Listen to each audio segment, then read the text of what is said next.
Oi, queridos, que a graça e a paz do nosso Senhor Jesus Cristo sejam multiplicadas sobre a tua vida. Eu sou a missionária Cláudia Rodrigues e nós estamos aqui para dar continuidade à leitura da Palavra de Deus. Nós estamos fazendo aí uma série, começando pelo Novo Testamento. Eu não sei a que momento você vai chegar nesse vídeo, mas saiba que Deus separou esse tempo para a sua edificação. E hoje nós vamos dar continuidade lendo os livros, o capítulo 16, 17 e 18 do livro de Mateus. E você que tem acompanhado esse momento, que tem sido edificado pelo Senhor através desse tempo de leitura, deixa o seu like. Dessa forma o YouTube vai recomendar esse momento a outras pessoas que serão estimuladas, inspiradas a amar também a palavra de Deus. E vamos lá para a nossa leitura de hoje. Mateus capítulo 16. Os fariseus e os saduceus pedem um sinal. Os fariseus e os saduceus aproximaram-se de Jesus e o puseram à prova, pedindo-lhe que lhes mostrasse um sinal do céu. Ele respondeu: quando a tarde vem, vocês dizem, vai fazer bom tempo, porque o céu está vermelho. E de manhã, hoje haverá tempestade, porque o céu está vermelho e nublado. Vocês sabem interpretar o aspecto do céu, mas não sabem interpretar os sinais dos tempos. Uma geração perversa e adúltera pede um sinal milagroso, mas nenhum sinal lhe será dado, a não ser o sinal de Jonas. Então Jesus os deixou e retirou-se. O fermento dos fariseus e dos saduceus. Indo os discípulos para outro lado do mar, esqueceram-se de levar pão. Disse-lhe Jesus: estejam atentos e tenham cuidado com o fermento dos fariseus e dos saduceus. E eles discutiam entre si, dizendo: é porque não trouxemos pão. Percebendo a discussão, Jesus lhes perguntou: homens de pequena fé, por que vocês estão discutindo entre si sobre não terem pão? Ainda não compreendem? Não se lembra dos 5 pães, dos 5.000 homens e quantos cestos vocês recolheram? Nem dos 7 pães com os 4.000 e quantos cestos recolheram? Como é que vocês não entendem que não era de pão que eu estava lhes falando? Tomem cuidado com o fermento dos fariseus e dos saduceus. Então entenderam que não estava lhes dizendo que tomassem cuidado com o fermento do pão, mas com o ensino dos fariseus e dos saduceus. A confissão de Pedro. Chegando Jesus à região de Cesareia de Filipe, perguntou aos seus discípulos: quem os outros dizem que o Filho do Homem é? Eles responderam: alguns dizem que é João Batista, outros Elias, e ainda outros Jeremias, ou um dos profetas. E vocês? Perguntou ele. Quem vocês dizem que eu sou? Então Pedro respondeu: tu és o Cristo, o Filho do Deus vivo. Respondeu Jesus: feliz é você, Simão, filho de Jonas, porque isto não lhe foi revelado por carne ou sangue, mas por meu Pai que está nos céus. E eu lhes digo que você é Pedro, e sobre esta pedra edificarei a minha igreja, e as portas do Hades não poderão vencê-lo. E eu lhe darei as chaves do reino dos céus. O que você ligar na terra terá sido ligado nos céus, e o que você desligar na terra terá sido desligado nos céus. Então advertiu a seus discípulos que não contassem a ninguém que ele era o Cristo. Jesus prediz sua morte e ressurreição. Desde aquele momento, Jesus começou a explicar aos seus discípulos que era necessário que ele fosse para Jerusalém e sofresse muitas coisas nas mãos dos líderes religiosos, dos chefes dos sacerdotes e dos mestres da lei, e fosse morto e ressuscitasse no 3º dia. Então Pedro, chamando-o à parte, começou a repreendê-lo, dizendo: nunca, Senhor, isso nunca te acontecerá. Jesus virou-se e disse a Pedro: para trás de mim, Satanás, você é uma pedra de tropeço para mim, e não pensa nas coisas de Deus, mas nas coisas do homem. Então disse aos seus discípulos: se alguém quiser acompanhar-me, negue-se a si mesmo, tome a sua cruz e siga-me. Pois quem quiser salvar a sua vida, a perderá. Mas quem perder a sua vida por minha causa, a encontrará.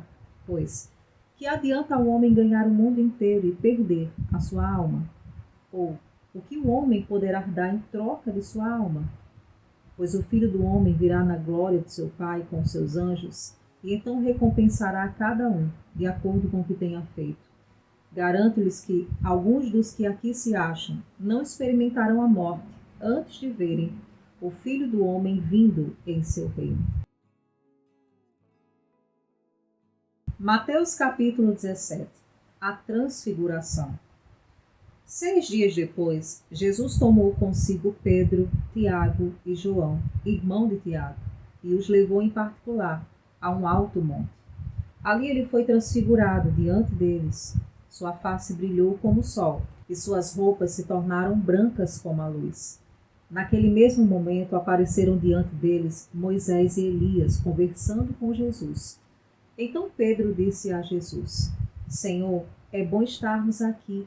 Se quiseres, farei 3 tendas, uma para ti, uma para Moisés e uma para Elias.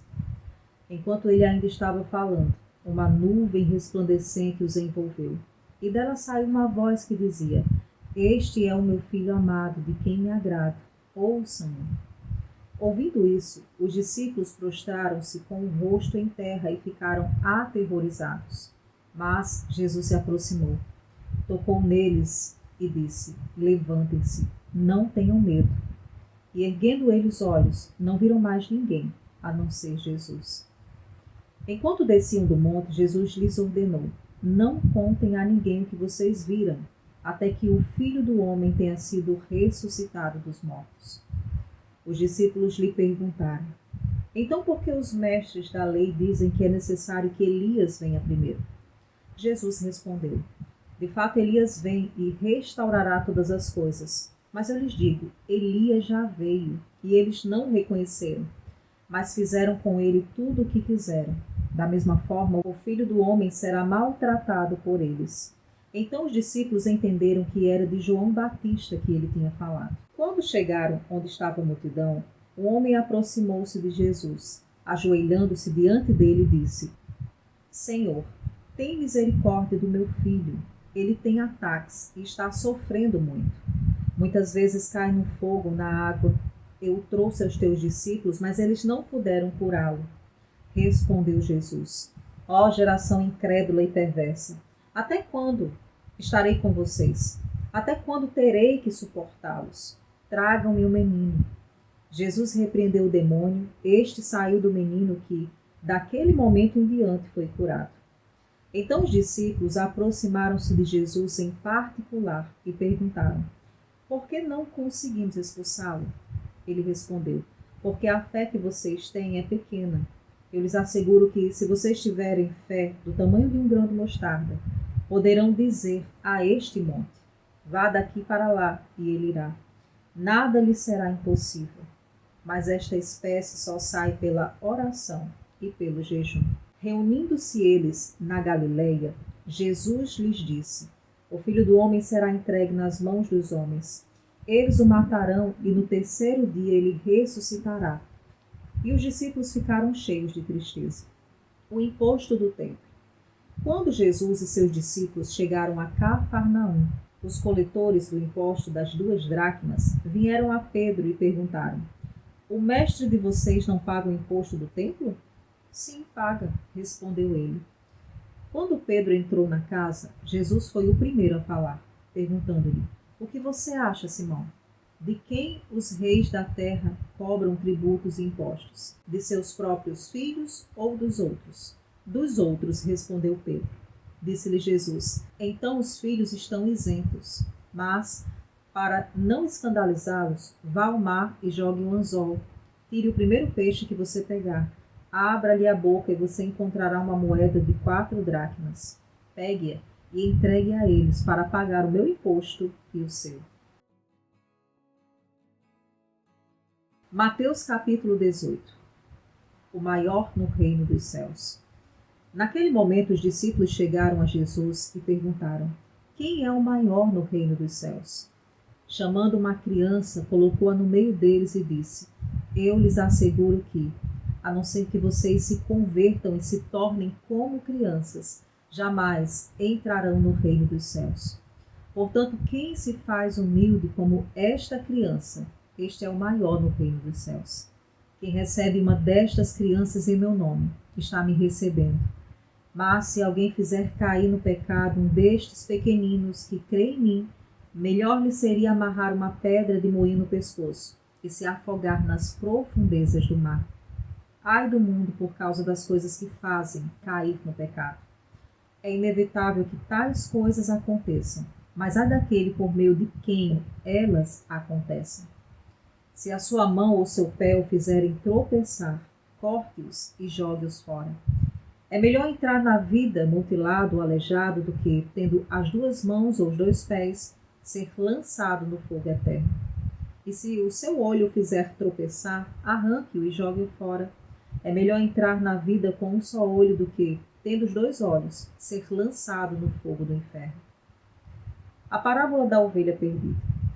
Cuidado para não desprezarem um só destes pequeninos, pois eu lhes digo que os anjos deles nos céus estão sempre vendo a face do meu Pai Celeste. O Filho do Homem veio para salvar o que havia perdido. O que acham vocês? Se alguém possui 100 ovelhas e uma delas se perde, não deixará as 99 nos montes, indo procurar o que se perdeu? E se conseguir encontrá-la, garanto-lhe que ele ficará mais contente com aquela ovelha do que com as 99 que não se perderam. Da mesma forma, o Pai de vocês que está nos céus não quer que nenhum destes pequeninos se perca. Como tratar a ofensa de um irmão? Se o seu irmão pecar contra você, vai a sós com ele, mostre-lhe o erro. Se ele ouvir, você ganhou seu irmão. Mas se ele não ouvir, leve consigo mais um ou dois outros, de modo que qualquer acusação seja confirmada pelo depoimento de 2 ou 3 testemunhas. Se ele se recusar a ouvi-los, conte à igreja, e se ele se recusar a ouvir também a igreja, trate-o como pagão ou publicano. Digo-lhes a verdade, tudo o que vocês ligarem na terra terá sido ligado no céu, e tudo o que vocês desligarem na terra terá sido desligado no céu. Também lhes digo que, se 2 de vocês concordarem na terra, em qualquer assunto sobre o qual pedirem, isso lhes será feito por meu Pai, que está nos céus. Pois onde se reunirem 2 ou 3 em meu nome, ali eu estou no meio deles. A parábola do servo impiedoso. Então Pedro aproximou-se de Jesus e perguntou: Senhor, quantas vezes deverei perdoar o meu irmão quando ele pecar contra mim? Até 7 vezes? Jesus respondeu: Eu lhe digo, não até 7, mas até 70 vezes 7. Por isso, o reino dos céus é como um rei que desejava acertar contas com seus servos. Quando começou o acerto, foi trazido à sua presença um que lhe devia uma enorme quantidade de prata. Como não tinha condições de pagar, o Senhor ordenou que ele, sua mulher, seus filhos e tudo o que ele possuía fossem vendidos para pagar a dívida. O servo prostrou-se diante dele e lhe implorou: Tenha paciência comigo, e eu te pagarei tudo. O senhor daquele servo teve compaixão dele, cancelou a dívida e o deixou ir. Mas quando aquele servo saiu, encontrou um dos seus conservos que lhe devia 100 denários. Agarrou-o e começou a sufocá-lo, dizendo: Pague-me o que me deve. Então seu conservo caiu de joelhos e implorou-lhe: Tenha paciência comigo, e eu lhe pagarei. Mas ele não quis. Antes saiu e mandou lançá-lo na prisão, até que pagasse a dívida. Quando os outros servos, companheiros dele, viram o que havia acontecido, ficaram muito tristes e foram contar ao seu senhor tudo o que havia acontecido. Então o senhor chamou o servo e disse: Servo mau, cancelei toda a sua dívida porque você me implorou. Você não deveria ter tido misericórdia do seu conservo, como eu tive de você? Irado, seu senhor entregou os torturadores, até que pagasse tudo o que devia. Assim também lhes fará meu Pai Celestial, se cada um de vocês não perdoar de coração o seu irmão. Glória a Deus. E chegamos ao final, queridos, de mais um tempo de leitura. E como é maravilhoso ouvir, sobre o nosso Senhor Jesus, sobre o caráter do nosso Deus, sobre a bondade de Cristo. São tantos ensinamentos poderosos e eu oro para que esse tempo esteja cooperando para o teu crescimento espiritual e principalmente pelo teu amor à palavra. Amém? Então, se você tem sido edificado, deixa o seu like, compartilha. E se nesse momento você tem algum pedido de oração que deseja deixar para a intercessão aqui do canal Água Viva, não sai desse vídeo sem escrever nos comentários abaixo. Amém? Eu creio já e agradeço a Deus, juntamente com os demais intercessores, pelo teu milagre, por aquilo que o Senhor já está se movendo na tua vida. Fica na paz do Senhor e nos encontramos no próximo momento hoje aqui no canal, em um dos conteúdos com a palavra de Deus.